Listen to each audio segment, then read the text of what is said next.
All right, we got John Lee. There you go. Perfect. So we are live. We are late. I think all of the broadcasts that I've done so far have been late. So that tells you how on time we are. But we are live. You hear me okay there, John? Yeah. Volume's great. Perfect. Well, I'll take blame for the lateness. My technicality. We're using some different software, so it took a little while to get the app downloaded and all that stuff. So yeah, but we got it now. We're good.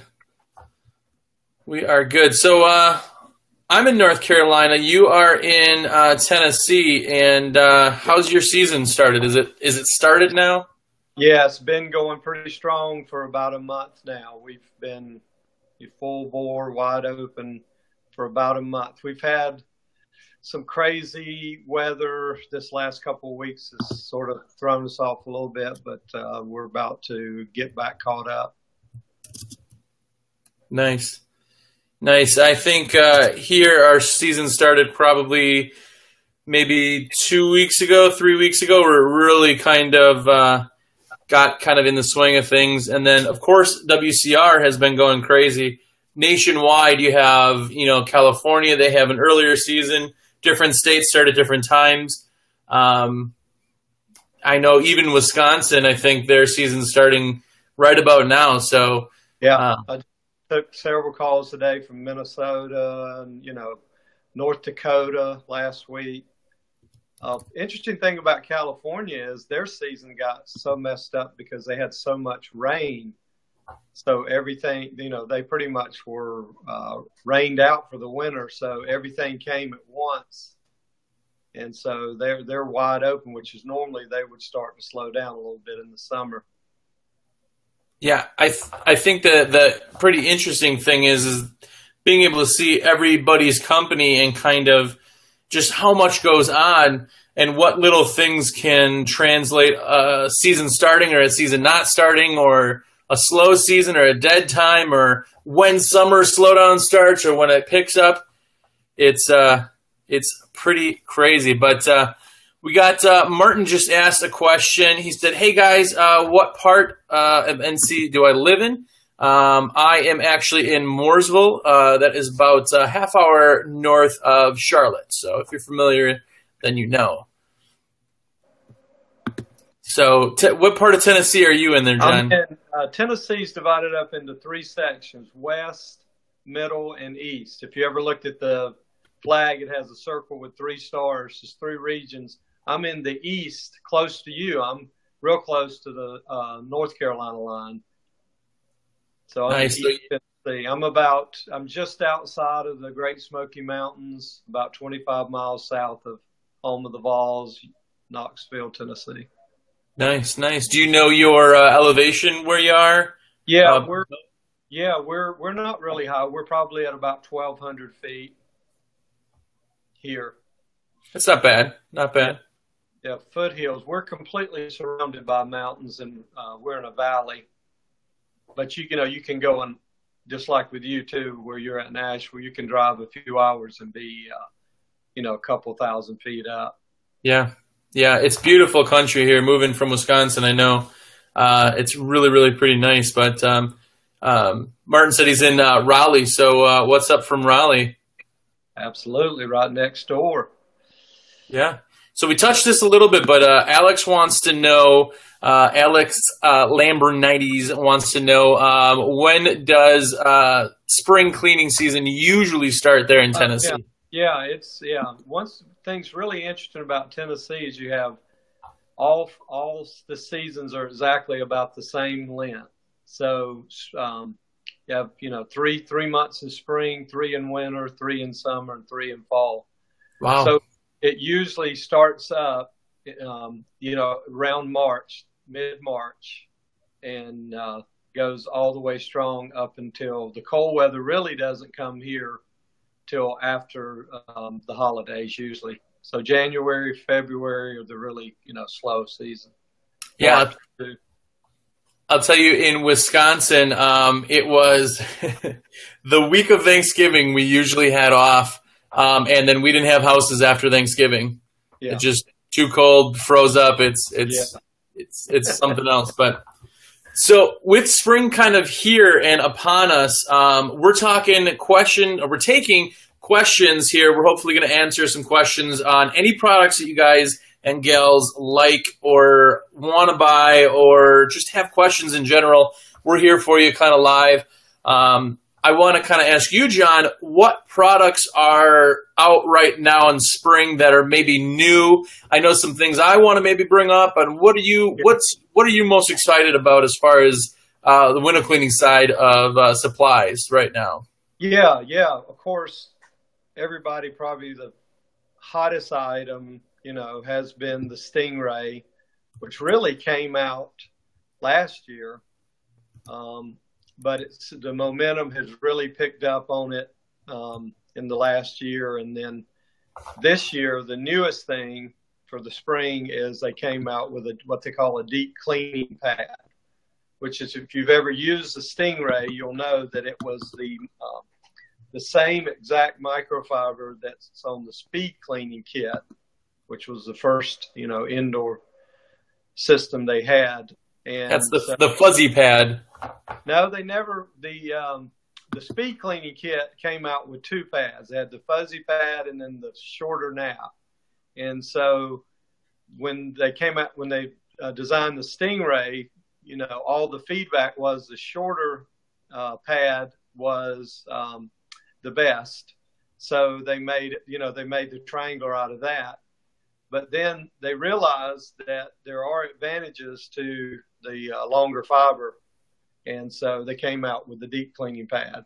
And we've been personally using it since February and found that it holds a lot more dirt, so you can, do a lot more windows.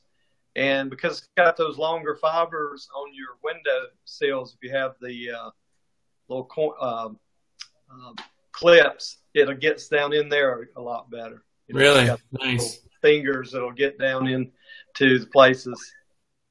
So that's nice. Probably one of the hottest items. The other really big is this year, of course, is Tucker's carbon fiber. They finally came out with carbon fiber. How many times did we go to shows and stuff? And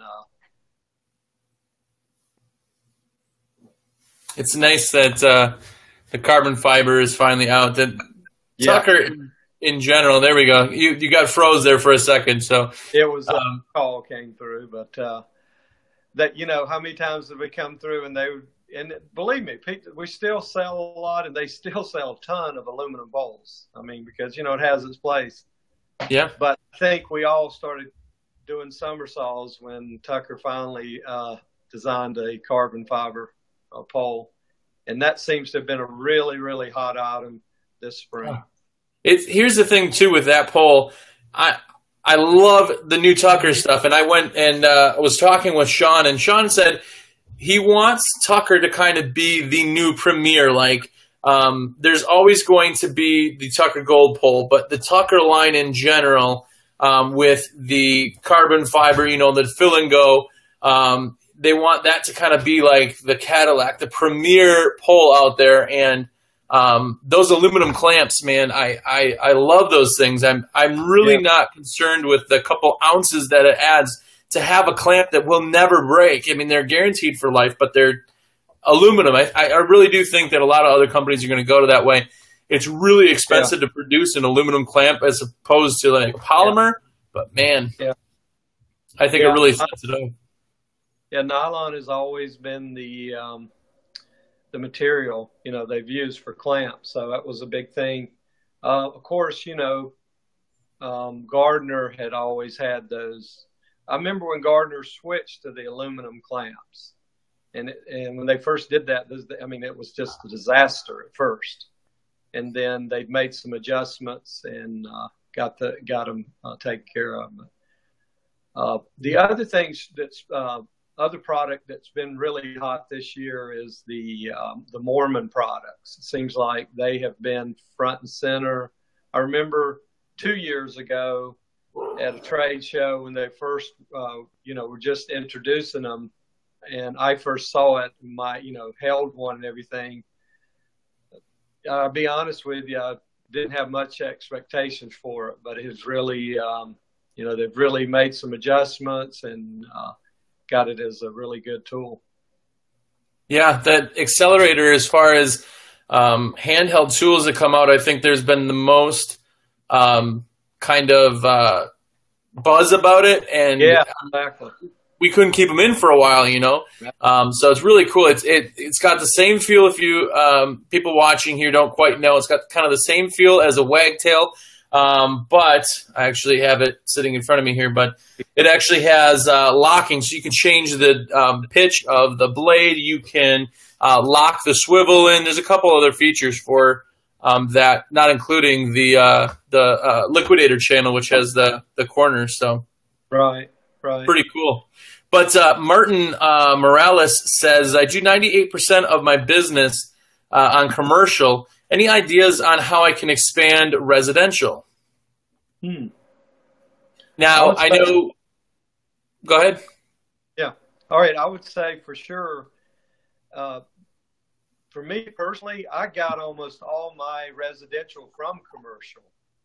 I was real aggressive when I was doing commercial. If someone, and this happens all the time, they come, oh, do you do houses? I would stop everything that I was doing, give them my full attention, take their information, and even offer to go over there now, right then. Yeah. Leave the job and go. And I still do tons of houses that I got from, my hottest place for getting residential was a high-end grocery store we did. It was, sort of like Whole Foods type place, high-end customers. And I would, a lot of times I would just take my time there hoping I would get more residential. So that's a great place to start. What would you say as far as marketing?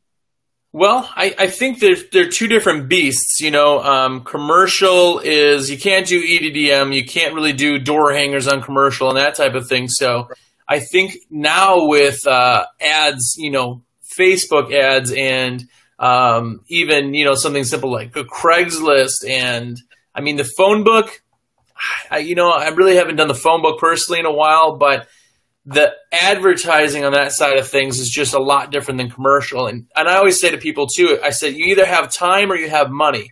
And if you have time, then hand out door flyers or door hangers yourself. If you have more time or more money than time, then pay EDDM to do it. Right.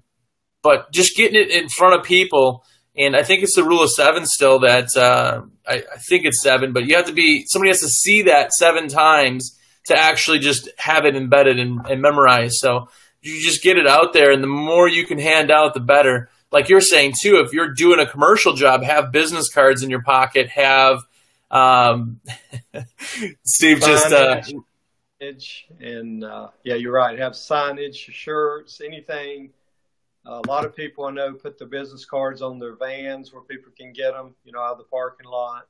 Yeah. I think Chisholm does that. Yeah. And I know now this new SendGem has really come up with some really clever ways of saturating, I think they call it, where you can send out cards from, to all the neighbors with one click. Yeah. Steve Fishgrund just said cough EDDM. So meaning he may have a little bit of a vested interest in that side. But at cost printing, if you're going to go that way, go that route too. But back to that SendGem. I think it's funny. So I've been cleaning not as long as you, obviously, but I've been for 11, 12 years, something along those lines, I think.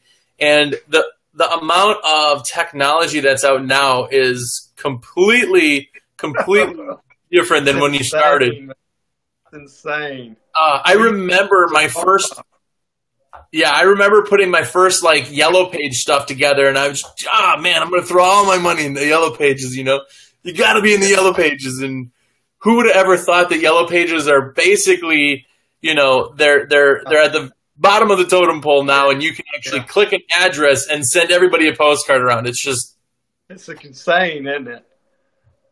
Yeah. It's just amazing. You're right. I've seen technology is just with window cleaning. I started out with card file box, the little Rolodex. Yeah. And that's how we kept up with everything. That's how we routed. That's we marked the cards, knew what was due this week. Yeah. Hand the cards to the route, and he had to, check. So now, like you said, to go to that, to be able to take a picture of somebody's house, click it, and then send it to everybody in their neighbor around. How long ago did you start cleaning now? How many years is it? I started in the early 80s. I think my roommate was a window cleaner, he did route residential. And it was in the winter, and I was carpet cleaning, and I was strictly residential, and there was no work, Yeah. This is in South Carolina, and it still does have a winter, sort of like what you're experiencing, But it slows down. People just, whether it's cold or not, in their mind, you just don't do that stuff, in January, February. So I noticed he was going to work every day. It's like, gosh, how do you get he said, well, we just show up every 2 weeks or 4 weeks or whatever. He started showing me his little card file. God, that's cool. So you don't have to ask or anything or wait for anybody to call. Yeah. Well, if it makes you feel any better, I also started in the early 80s. Yeah. But I started life in the early 80s. But Martin wants to know, he says, you guys use a water-fed pole for houses or traditional? And I would like to go on record with saying, because I upset one of the groups immensely by saying something that I said. Now, to rehash it, I was saying when people say that it doesn't work, it's because they don't understand how it works, right? Yeah. So the water-fed pole, as much as I like them, and you are kind of the resident water-fed guy, but even you have to kind of admit that the water-fed pole is a tool, right? It's just a tool in our toolbox. It's an amazing tool. I wouldn't be a window cleaner without it, but it's a tool. Now, I use it on every house, every crew that goes out has the water-fed system on there. It's up to their discretion if they use it. And I want to say it gets used on every crew every single day, but that's not necessarily every single job. If you got a house with 5 windows or a route job with 10 windows, I'm not going to use a water-fed pole. Even with portable systems, except the Tucker Fill and Go, that version where you have that much water, but like if you're using a backpack system where you have to fill totes and things like that, even setting something up like that, I'm not going to use it on that 5 windows. On houses, I'll use it because you don't have to worry about ladders. You don't have to worry about getting over bushes and awnings, and that window that's up there, you don't know how you're going to do it. That's where the water-fed pole really does come into play. I know you're kind of a big supporter of having the pure water outside and indoor kit inside, but what do you say as far as how often you use a water-fed pole? Yeah, it varies. Every company is different. Every area is different. I learned some interesting stuff. I just spent a couple of days in middle central Alabama with a window cleaner there, and things that I thought like marketing, he said he was doing. I'm thinking, oh, that doesn't work now, but it's working for him. It's just a different area. I mean, I would never think that never worked for me, but there is no such thing as never. You just have to know your area, know your customers, know your market. The one thing I do want to say about the pure water is,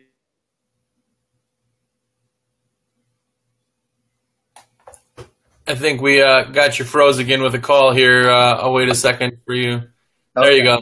The real advantages of the pure water is safer for you, it's safer for your workers. Okay. Yeah. And the windows do stay cleaner longer. There's no doubt. I mean, Unger has done the test, and showed it. And it is more efficient, than the traditional. So for those reasons alone, it's a good tool to have. Does everybody need it? No, but those are really the big reasons why, you should have a water-fed pole. Yeah. As this is going to sound relatively sexist, but as guys, right, we don't ever, I can handle, how many times, right, when you're kind of younger, you're on a ladder, you're doing things you shouldn't do, you're reaching, you're leaning, you're doing all that because safety, right? It's safety. But when you start to get kind of smarter about, it doesn't get easier falling from a ladder, right? But the other side is as you start seeing people around you in the industry having simple falls and issues, Waterfed just makes sense. I had a guy, I don't know if you remember, Bubakowski was his screen name from forums, but he was in Hawaii. He was actually my brother's lieutenant in Iraq, and he wanted to start a company. So we kind of went back and forth and kind of, showed him some things and kind of helped him start his company up. And he was doing some pressure washing, walking a roof line on a one-story home and fell off and broke both of his ankles.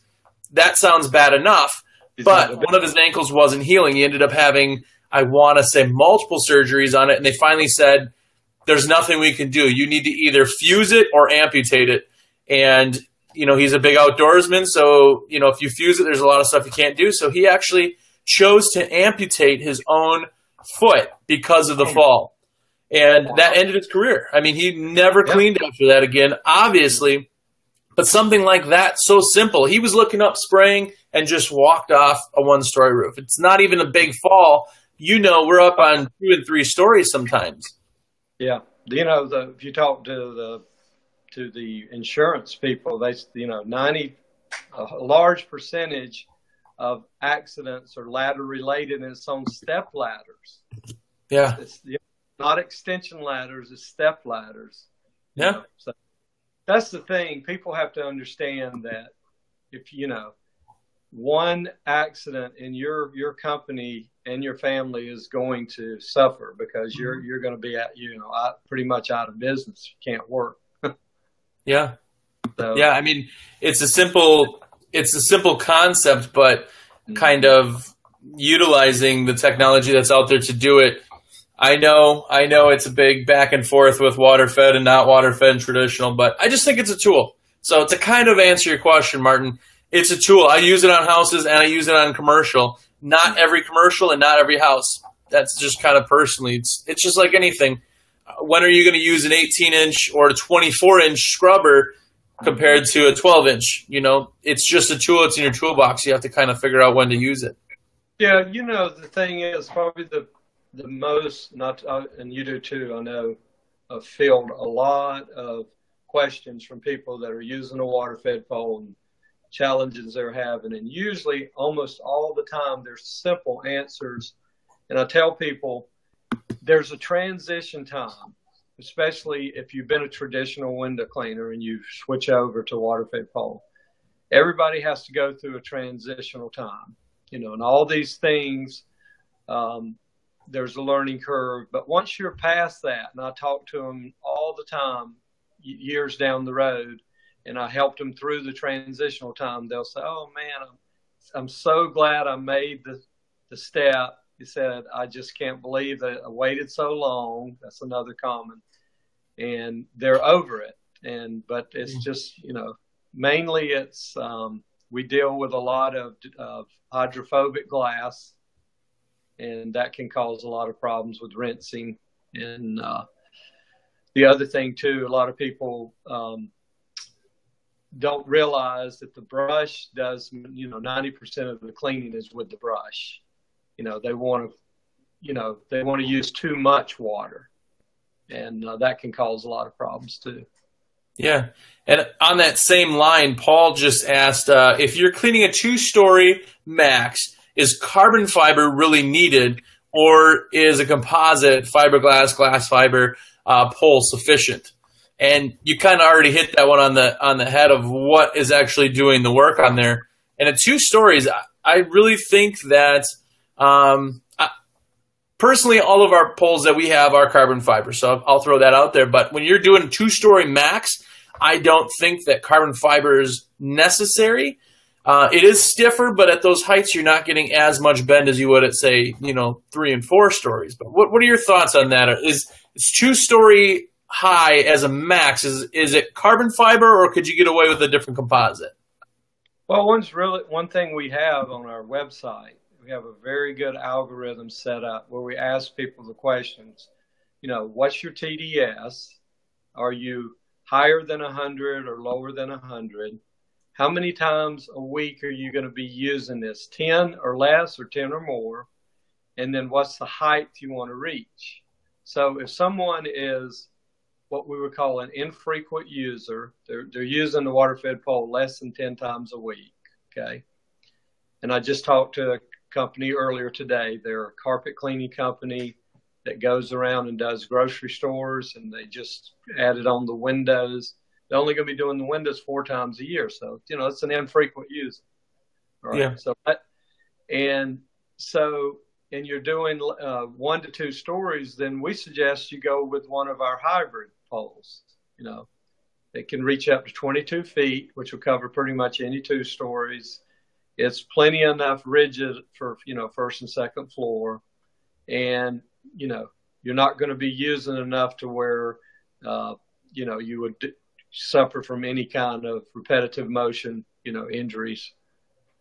So, those are the kind of things that we really, with that algorithm, really helps people in making a decision. But if you're more than 10 times a week, you're using it more than 10 times a week, and later on you would like to, and everybody does eventually, once they learn how to use the tool, they want to go higher. Yeah. They all of a sudden are driving around town and go, ooh, that 3-story building over there looks nice. It opens doors, yeah. Yeah. So then we say, you really probably should invest in a carbon fiber pole, because you're using it, and you eventually want to go higher too. Yeah, and it's the same thing, Paul, as you're saying in the lower stuff. If you go to 4 stories and 5, when you get in that range, now all of a sudden you really should start looking at high mod. It's the same kind of thing. As you go up, you need to look at different composites, because the flex, the stiffness, kind of all of the way the pole works at those heights changes the higher you go. And Johnny just said, which is best traditional pole for a 2-story? So I take it you're looking for a 2-story, just traditional pole. Kind of going off that, I really like the OptiLock stuff. It's really versatile. There's a lot of different attachments, and you can change that to a Euro thread if you want to ever use that for water feeding and things like that. But do you have kind of a go-to traditional pole that you would say? Yeah, I always like the professional poles. When I say professionals, ones where you can change out the mechanisms, because the aluminum's not ever going to wear out. I mean, I've got poles I've had forever. And so anyone that you can actually go back and change the locking mechanisms is good. I know that these big box stores now sell window cleaning equipment. The problem with those is that once something breaks, it's a throwaway. Yeah, I don't know. I know you're on the phones a lot.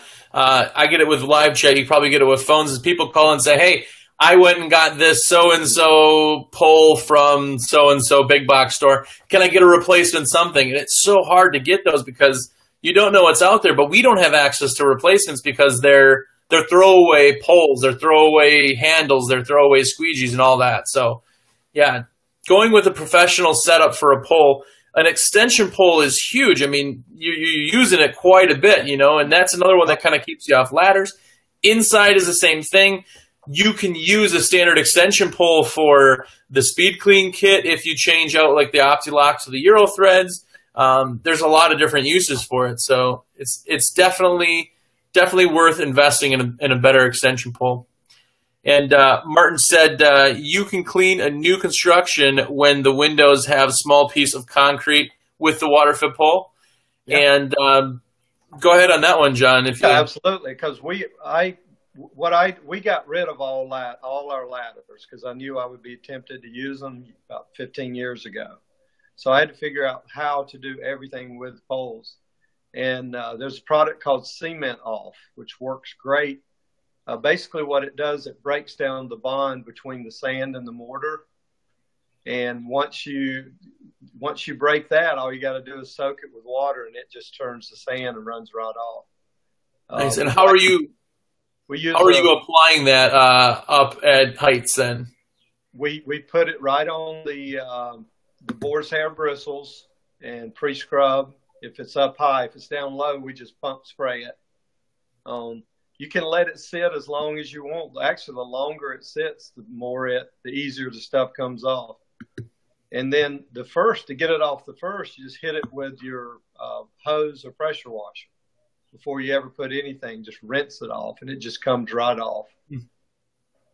Nice. So yeah, when we talked before as just a tool, companies like yours, where you are almost dedicated to it, you're finding different ways to kind of go and use a waterfed pole and not even have to use ladders anymore. That's really pretty interesting. A lot of people know of Chris Lambernides too, Mr. Blueprint. He runs the forum, Shop Window Cleaning Resource, all that fun stuff. But when he was in Jersey, they had done a ban, I believe, on ladders over certain heights. So they had to go from using ladders to not having ladders at all. And you got to kind of figure out different ways. But it all can be done. It's just, like you said, it's what products that you can use. Just like in pressure washing, if you use different chemicals, you don't have to use heat, or you can lower the pressure because you're using different chemicals, like how soft washing works with chemicals as opposed to pressure. Right. Same kind of concept. Yeah. And the thing is, now they've come out with so many chemicals, to remove stuff off a glass surface that, you just have, if you keep an arsenal of all that, you can eventually get to it. Yeah. Michael just asked, what do you do for sticker residue or silicone on construction cleanup? Absolutely. We use oil flow and magic erasers. We'll take our magic erasers and rubber band them around the boar's hair brush, and we will put oil flow and scrub away.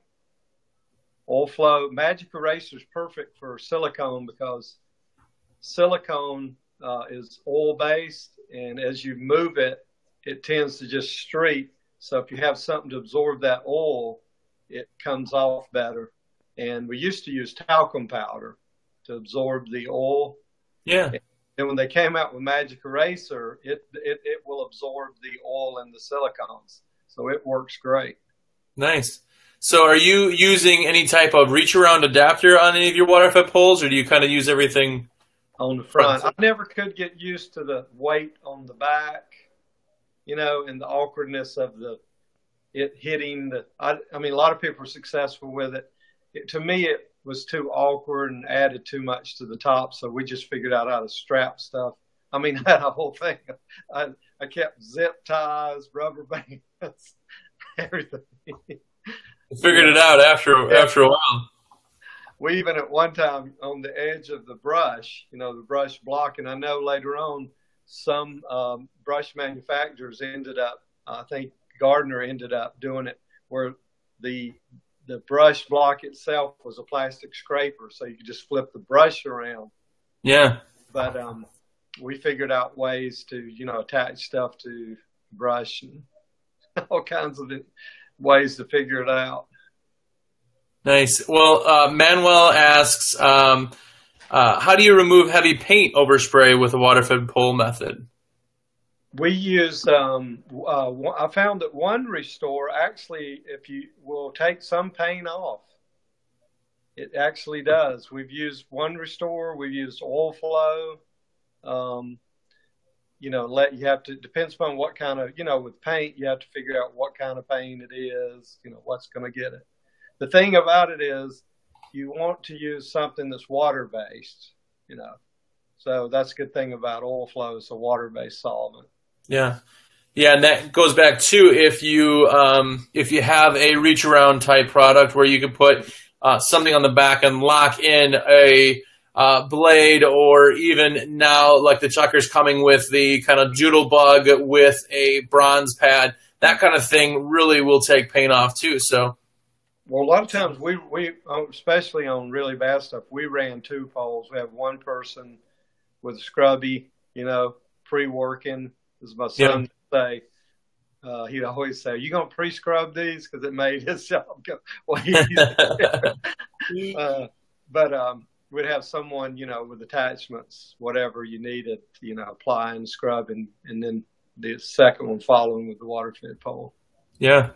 Well, Michael asks, what about oil flow runoff going into the silicone dream on the window?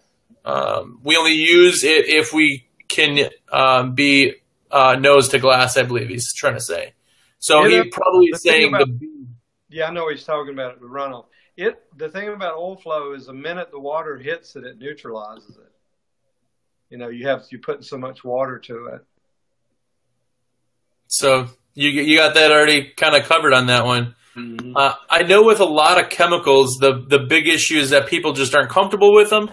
So they're not using them all the time. I know, especially like stuff like a 550 or something where it already is kind of embedded in people to be scared of and leery of certain chemicals that they don't try it. So might be worth a shot, Michael, to try it elevated ones.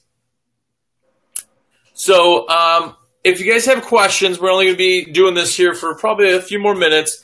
Go ahead and ask away. We definitely appreciate it. And any questions you have, you can post down on this video, even if you're not watching live, and we will make sure to check that and give you our thoughts kind of on any products that you guys have questions on. Spring is here, supply-wise. Now is the time to get supplies. And kind of with that being said, John, go ahead and give your information. If you guys are watching, get a piece of paper out. Let us know your email and phone number. I can't put it up on the screen super quick like that. And people can be able to write that down. Absolutely, yeah. You can contact me 24/7. I'm available through text messaging, phone, Messenger here, Voxer, iMessage, any of those ways. The phone number is 865-310-0728. The email is john@windowcleaningresource.com, and john@windowcleaningresource.com is the Facebook contact and the Messenger. Perfect. Again, with those technologies, we can, same thing. Every time somebody says, how can I contact? Well, you can do this. Right. I figured that out. Everybody has a different way they like to communicate. So I like to figure out how they like to do it and then do it their way. Yeah. It helps too. And some people aren't. So, they prefer email or text messaging, which I love all that too. It's really nice. Yeah, I see for the calls, you can tell you're serious. I can see your Apple AirPod in there. But also, give John a call, email, whatever. My information is josh@windowcleaningresource.com. My number direct, 862-312-2026. Or mainline anytime. Alex is there now kind of running the fort. Definitely. Anything that you guys have questions on, don't ever hesitate to ask anybody. This is what we do here at Window Cleaning Resources, kind of. We want to be more than just a supply house, more than just a forum. We want to be able to answer your questions on everything. I know you're doing bids for people. I just got done helping somebody with a entire concrete bleacher project, and anything that we can do to kind of help is how we build kind of WCR in general. Is we just want to be as knowledgeable and hopefully helpful as we possibly can. And if we sell supplies to you on top of that, that's great too. Yeah, we're constantly, people are sending me pictures and helping them bid stuff, and giving them help. So we're available for that all the time. Yeah. I always like seeing guys, they send me trailer builds too and different things on how to do trailers. I just love seeing guys' equipment and projects. You just did a bid on on a nice project, and just seeing some pictures and things like that on some of these are just, it's cool to be able to experience it. And again, when we started, we didn't have all of the kind of answers at our fingertips. So as helpful as we can be, definitely is what I know I want if I was to do this all over again. Absolutely. Yeah, but real quick, before we go, what about the convention this year? Are you going to the convention? Absolutely. I wouldn't miss it. I love New Orleans. It's going to be a nice change from Washington, a different city. The food's fantastic there. There's lots to see and do. Yeah. And we actually had a chance to go through the facilities, and we actually looked at the venue and how it's all laid out. And I want to say, I know it's been said, but this is going to be the best layout of any convention that we've ever done, I think. Absolutely. You're right. If everything's all together, there's not going to be a whole lot of walking like Nashville, Yeah. But, and the room rates are ridiculous. The hotel is an awesome hotel, but I know that some people had said the other hotels were too expensive when we went to the Gaylords, the larger ones. Oh gosh, yeah. And this hotel it's phenomenal, the price, and it's blocked the whole time, as opposed to, if you come Wednesday, you get this really good deal, but then on the weekend we have to charge you this, crazy high price. It's the whole time you're there. The room block is really, really good. So I know tickets are selling. I just wanted to throw that in there real quick to check out thehugeconvention.com and buy your tickets if you haven't already, because the show does, rooms even, will sell out at the room block. So FYI on that. But definitely. Cool. We'll see y'all there. Come by the booth.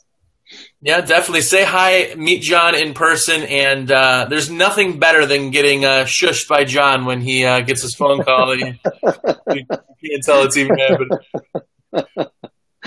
But good. I think that can wrap us up. I think we got to do another one of these. I think it's really helpful. Hopefully we help some people. And like I said, if you have any other questions, please leave them down below, and we will make sure to try to help you out and answer any questions, or contact us directly. All right. See y'all later. Perfect. Have a great one. All righty.